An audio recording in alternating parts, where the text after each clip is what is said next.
आज पोलिसांनी पुन्हा 3 दिवसाची वाढीव पोलीस कोठडी मिळण्याकरिता न्यायालयात अर्ज केला। रिमांडाधीश मनीषा मुसळेला सादर केलं।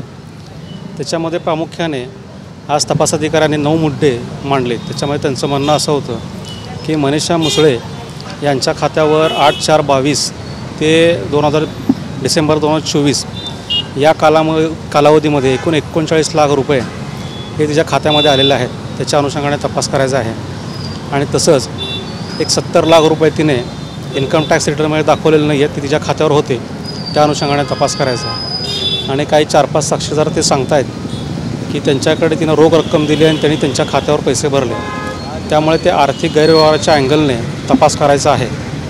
आणि पुन्हा अजून एक आज नवीन मुद्दा आणला की या मनीषा मुसळेचे अधिकार कमी केल्यामुळे तिनं डॉक्टर साहेबांना मी बदनामी करते अशी धमकी दिली, त्या अनुषंगाने तपास करायचा आहे। बदनामी करते अशी धमकी दिली, त्या अनुषंगाने तपास करायचा। असे टोटल 9 मुद्दे त्यांनी म्हटले। त्याच्यावर आम्ही हरकत घेतली। हरकत मुळात म्हणजे 23/4/2025 जो रिमांड रिपोर्ट होता त्याच्यामध्ये त्या रिमांड रिपोर्टमध्ये स्पष्टपणे नमूद होतं की आर्थिक व्यवहाराच्या अनुषंगाने तपास झालेला आहे। हॉस्पिटलचे कॅशियर आणि इतर जे कर्मचारी आहेत त्यांच्याकडे त्यांची तपास टीमने घेतले, तपास चालू आहे। आणि 23 तारखेला या सर्व मुद्द्याच्या आधारानं युक्तिवाद करण्यात आला होता। त्यावेळेस 2 दिवस वाढीव पोलीस कोठडी दिली होती। मुळात आर्थिक व्यवहाराच्या विषयाने तपास झालेला होता, त्यामुळे तेच मुद्दे पुन्हा आले। हे आम्ही बाब न्यायालयाच्या निदर्शनास आणून दिली आणि त्याच्यानंतर न्यायालयाच्या निदर्शनात आम्ही असं आणून दिलं की मुळात ही केस आहे आत्महत्येस प्रवृत्त केलं। आणि त्याचा बेस जो होता की 17/4चा जो ईमेल पाठवला होता मनीषा मुसळे यांनी डॉक्टर साहेबांना, त्या मेलला व्यथित होऊन त्यांनी आत्महत्या केली। आता तो मेलचा जर मथळा बघितला त्यात आर्थिक गैरव्यवहाराचा किंवा आर्थिक आरोप असे डॉक्टर साहेबांनी कधीही केलेले नव्हते, किंवा ज्यावेळेस फिर्यादीने फिर्याद दाखल केली त्याच्यामध्येही त्यांचं कुठं असं म्हणणं नव्हतं की मनीषा मुसळेंनी जो आर्थिक व्यवहार केला त्याच्यामुळे ते आत्महत्या केले। मुळात आर्थिक गैरव्यवहार हा विषय आत्महत्येशी संलग्न कुठलाही प्रकरण नाही आहे। आणि स्पष्ट सांगायचं झालं तर मनीषा मुसळेंनी कोणताही आर्थिक व्यवहार केलेला नाही आहे।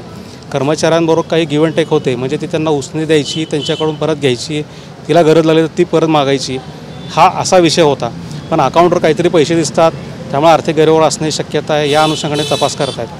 आणि आर्थिक गैरव्यवहाराचा या आत्महत्येशी संबंध असूच शकत नाही। याचं कारण म्हणजे डॉक्टर साहेबांचं फायनान्शियल बॅकग्राऊंड जर बघितलं, बरेचसे हजारो कोटींचे ते मालक असतील आणि अशा परिस्थितीत एका कर्मचाऱ्याच्या 30-40 लाख रुपये त्यांच्या म्हणण्याप्रमाणे यांनी तर काय अफार केलेलं नाही, पण 30-40 लाख एवढ्या छोट्याशा रकमेमुळे त्यांना मानसिक त्रास झाला आणि त्यांनी आत्महत्या केली असं होऊ शकणार नाही।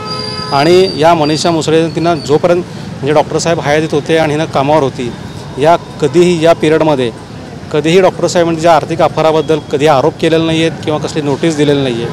हे सगळं आता अचानकच ते नव्याने मुद्दे काढतात। याचं आम्ही न्यायालयासमोर सुद्धा सांगितलं की मुळात जो त्यांनी आमच्यावर आरोप केला आहे की त्या तथाकथित मेलमुळे डॉक्टर साहेबांनी आत्महत्या केली, हे त्यांनासुद्धा पटत नाही आहे की या कारणामुळे आत्महत्या होऊ शकत नाही। त्यामुळे नवीन हे त्यांनी मार्ग काढत आहेत की आर्थिक व्यवहार असावा का वगैरे वगैरे। त्याच्यानंतर आर्थिक व्यवहाराच्या विषयी न्यायालयानं सुद्धा प्रश्न उपस्थित केला की त्याचा काय संबंध आहे म्हणून, आणि हा विषय न्यायालयातला झाला।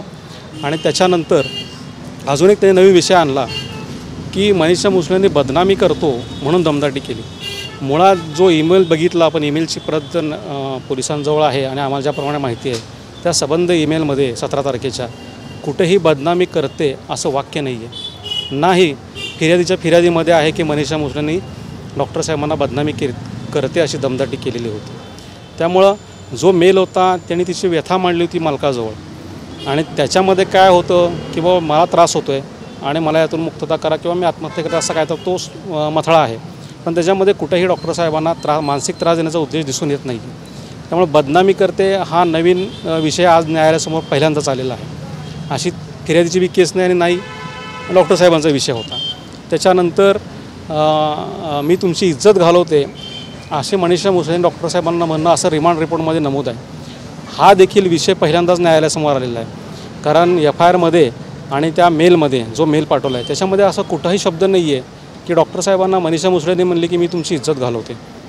त्यामुळे हे नवीन विषय आणले चालतात। त्याचं कारण एकच आहे की हे कोणालाच पटत नाही आहे की त्या तथाकथित मेलमुळे डॉक्टर साहेबांनी आत्महत्या केलेली आहे। त्यामुळं आता नव्याने आर्थिक व्यवहाराशी संबंध जोडला जातो आहे, पण त्याचा तसं जर असतं तर 100% डॉक्टर साहेबांनी त्याच वेळेस हिला कामावरनं काढलं असतं किंवा गुन्हा दाखल केला असता। केस मुळात आर्थिक अफाराची नाही आहे। पहिल्या दिवसापासून असं म्हणतात की मूळ कारण काहीतरी वेगळं आहे, म्हणजे लपवण्याचा करण्यासाठी जे आहे ते नवीन आमच्या आशिलाला फसवण्याचा प्रयत्न माझ्या आपण कौटुंबिक कलहाच्या संदर्भानं किंवा वेगळ्या काही कारणांच्या संदर्भानं कोर्टात काही बोललेलं आहात का? कोर्टासमोर तसं काही निदर्शनास आणून दिलं नाही, माझ्या आशिरानं जी मला माहिती दिली त्याच्यानुसार कौटुंबिक कलहामुळे झालं असावं असं तिचं म्हणणं आहे आणि आम्ही तेच मांडलं. कौटुंबिक कलहाचा रिमांड रिपोर्टमध्ये कुठं उल्लेख नाही आहे, त्यामुळे ती बाजू आम्हालाही मांडता येत नाही आहे.